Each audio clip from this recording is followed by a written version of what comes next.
जय भीम साथियों, दोस्तों, जरा सोचिए, अगर आजाद भारत के पहले प्रधानमंत्री डॉक्टर भीमराव आंबेडकर जी होते तो भारत कैसा होता? क्या आज भारत गरीबी, जातिवाद और असमानता की जंजीरों से इतनी बुरी तरह जकड़ा हुआ होता? क्या हर बच्चा शिक्षा से वंचित होता, या फिर भारत दुनिया के सबसे विकसित देशों की कतार में खड़ा होता? यह सवाल हर उस इंसान के दिल में आता है जो बाबा साहब आंबेडकर जी के योगदान को जानता और समझता है।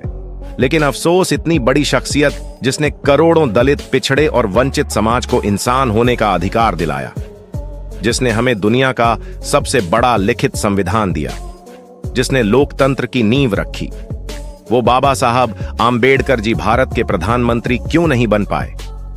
आखिर इसके पीछे की सच्चाई क्या थी? क्या सच में बड़े नेताओं की कोई चाल थी, कोई राजनीतिक षड्यंत्र था, या फिर जातिवाद की दीवारें इतनी मजबूत थीं कि बाबा साहब को प्रधानमंत्री की कुर्सी तक पहुंचने ही नहीं दिया गया? दोस्तों, इस वीडियो के आखिर तक बने रहिए, क्योंकि आप जानेंगे वह सारे कारण, वो सारे राज्य जिनके चलते बाबा साहब आंबेडकर प्रधानमंत्री नहीं बन पाए। और यकीन मानिए, जब आप पूरी कहानी सुन लेंगे तो आपके मन में सिर्फ एक ही ख्याल आएगा, अगर बाबा साहब प्रधानमंत्री बन जाते तो भारत आज बिल्कुल अलग होता। तो दोस्तों, अगर आप चैनल पर नए हो तो चैनल को अभी के अभी सब्सक्राइब करो और वीडियो को भी लाइक कर दो और वीडियो अपने दोस्तों के साथ शेयर कर दो। और हाँ, अगर आप इस वीडियो को अंत तक नहीं देख सकते तो अभी वीडियो को छोड़ दें, क्योंकि हम नहीं चाहते आपको वीडियो से जुड़ा अधूरा ज्ञान हो। तो चलिए शुरू करते हैं इस वीडियो को। दोस्तों, भारत का निर्माण करने में बाबा साहब आंबेडकर जी का योगदान किसी एक किताब में समेटा नहीं जा सकता। उन्होंने बचपन से ही अन्याय और भेदभाव का सामना किया। पानी तक पीने की आजादी नहीं थी, स्कूल में बैठने की जगह नहीं थी, समाज में इंसान समझा ही नहीं जाता था। लेकिन वही बच्चा आगे चलकर इतना बड़ा विद्वान बना कि पूरी दुनिया ने उसे सलाम किया। उन्होंने अमेरिका और लंदन से उच्च शिक्षा प्राप्त की, अर्थशास्त्र, राजनीति, समाजशास्त्र, हर क्षेत्र में महारत हासिल की। जब भारत आजाद हुआ तो संविधान सभा ने उन्हें संविधान मसौदा समिति का अध्यक्ष चुना। दोस्तों, यह कोई छोटा सम्मान नहीं था, यह इस बात का सबूत था कि बाबा साहब आंबेडकर जी के बिना भारत की कल्पना अधूरी थी। उन्होंने दुनिया का सबसे बड़ा लिखित संविधान तैयार किया, जिसमें हर नागरिक को समानता, आजादी और न्याय का अधिकार मिला। उन्होंने दलितों, महिलाओं और पिछड़ों को वो हक दिए जिनका सपना उन्होंने सदियों से देखा था। लेकिन दोस्तों, सवाल अब भी वही है, इतना बड़ा योगदान देने वाला इंसान प्रधानमंत्री क्यों नहीं बन पाया? क्यों उसकी प्रतिभा और मेहनत के बावजूद उसे सिर्फ संविधान निर्माता तक ही सीमित कर दिया गया? तो दोस्तों, अब आते हैं असली मुद्दे पर। बाबा साहब प्रधानमंत्री क्यों नहीं बने? उन्हें प्रधानमंत्री बनने से रोकने के पीछे के कारण थे। जैसे दोस्तों, उस दौर में राजनीति पूरी तरह से उच्च जातियों के हाथ में थी। ब्राह्मण, राजपूत और ऊंची जातियों के नेता ही बड़े पदों पर बैठते थे।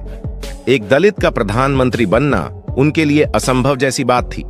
अगर बाबा साहब आंबेडकर जी प्रधानमंत्री बन जाते तो पूरे देश की सामाजिक संरचना हिल जाती, और यही डर कई बड़े नेताओं को था। बाबा साहब आंबेडकर जी की सोच थी, देश पहले है, राजनीति बाद में, जबकि उस समय के बड़े नेता सत्ता और कुर्सी की राजनीति में उलझे हुए थे।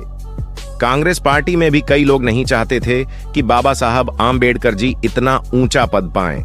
उन्हें डर था कि अगर बाबा साहब आंबेडकर जी प्रधानमंत्री बन गए तो सत्ता हमेशा के लिए जातिवाद की पकड़ से निकल जाएगी। दोस्तों, यह सच है कि महात्मा गांधी और जवाहरलाल नेहरू जैसे बड़े नेता उस दौर में भारतीय राजनीति पर हावी थे। कांग्रेस पार्टी ही देश की सबसे बड़ी पार्टी थी और कांग्रेस ने अपने नेताओं को ही आगे बढ़ाया।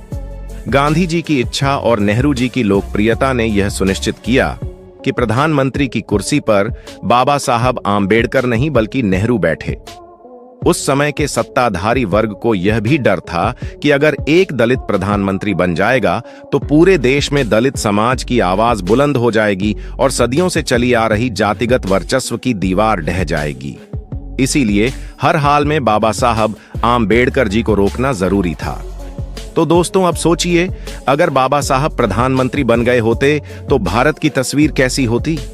दोस्तों, हर बच्चे को शिक्षा का अधिकार मिल जाता, जातिवाद की जंजीरें बहुत पहले टूट जाती, गरीबों और किसानों के लिए ठोस नीतियां बनती, भारत की अर्थव्यवस्था मजबूत होती, क्योंकि बाबा साहब आंबेडकर जी एक महान अर्थशास्त्री भी थे।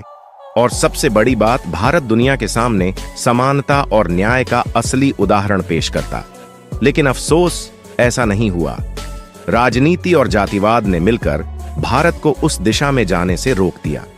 दोस्तों, बाबा साहब आंबेडकर जी ने बचपन से ही जितनी मुसीबतें देखी, जितनी शायद ही कोई और नेता देख पाया हो। बाबा साहब आंबेडकर जी को स्कूल में पानी तक नहीं पीने दिया गया, उन्हें गाड़ी में बैठने नहीं दिया गया, उन्हें मंदिर में घुसने पर रोक थी, और बाबा साहब आंबेडकर जी को समाज में हर कदम पर अपमान झेलना पड़ा। लेकिन उन्होंने कभी हार नहीं मानी। उन्होंने किताब को हथियार बनाया, उन्होंने शिक्षा को ढाल और कलम को तलवार बनाया, और यही वजह थी कि वह भारत के सबसे बड़े नेता बने। उन्होंने दलितों को सिर्फ अधिकार ही नहीं दिलाए, बल्कि उन्हें आत्मसम्मान भी दिलाया। दोस्तों, असली सच यही है कि बाबा साहब आंबेडकर जी को प्रधानमंत्री बनने से इसलिए रोका गया क्योंकि सत्ता का मतलब था ऊंची जातियों का वर्चस्व। वो नहीं चाहते थे कि एक दलित उस कुर्सी पर बैठे जिसे उन्होंने हमेशा अपने लिए सुरक्षित समझा। इतिहास गवाह है कि बाबा साहब आंबेडकर जी को हर कदम पर रोका गया, कभी राजनीति के नाम पर, कभी धर्म के नाम पर, कभी समाज के नाम पर। लेकिन दोस्तों, सच्चाई ये है कि बाबा साहब आंबेडकर जी प्रधानमंत्री की कुर्सी पर नहीं बैठे, लेकिन वो आज करोड़ों लोगों के दिलों के प्रधानमंत्री हैं। दोस्तों, बाबा साहब आंबेडकर जी का प्रधानमंत्री ना बनना सिर्फ एक व्यक्ति की हार नहीं थी, बल्कि पूरे भारत की हार थी, क्योंकि हमने उस समय वो मौका खो दिया जब एक सच्चा, ईमानदार और दूरदर्शी नेता भारत को एक नई दिशा दे सकता था। लेकिन आज भी हम उनके विचारों को अपनाकर भारत को बदल सकते हैं। बाबा साहब आंबेडकर जी का सपना था शिक्षा, समानता और भाईचारा। अगर हम सब मिलकर इसे अपना लें तो भारत आज भी दुनिया का सबसे महान देश बन सकता है। दोस्तों, अगर आपको यह वीडियो पसंद आया हो तो इसे शेयर जरूर करें, ताकि हर भारतीय को पता चले कि बाबा साहब आंबेडकर को प्रधानमंत्री क्यों नहीं बनने दिया गया। और याद रखिए, बाबा साहब आंबेडकर जी सिर्फ संविधान निर्माता नहीं थे, वह भारत के असली निर्माता थे। मगर दोस्तों, बाबा साहब आंबेडकर जी भारत के प्रधानमंत्री बनने के हकदार होने के बावजूद उन्हें प्रधानमंत्री बनने से रोका गया। आज की वीडियो में बस इतना ही। यदि आपको हमारे द्वारा बनाया गया यह वीडियो पसंद आया हो, बाबा साहब पर बनाया गया हमारा यह वीडियो कैसा लगा, आप हमें कमेंट करके जरूर बताएं। दोस्तों, आज की वीडियो में बस इतना ही। इस चैनल पर मैं सिर्फ बाबा साहब के जीवन से जुड़ी छोटी बड़ी सभी जानकारी लेकर आता रहता हूं। यदि आप बाबा साहब को पसंद करते हो और इनके बारे में और अधिक जानना चाहते हो, वीडियो को पूरा देखने के लिए धन्यवाद। उम्मीद करता हूं आपके विचार भी बाबा साहब की तरह अच्छे होंगे।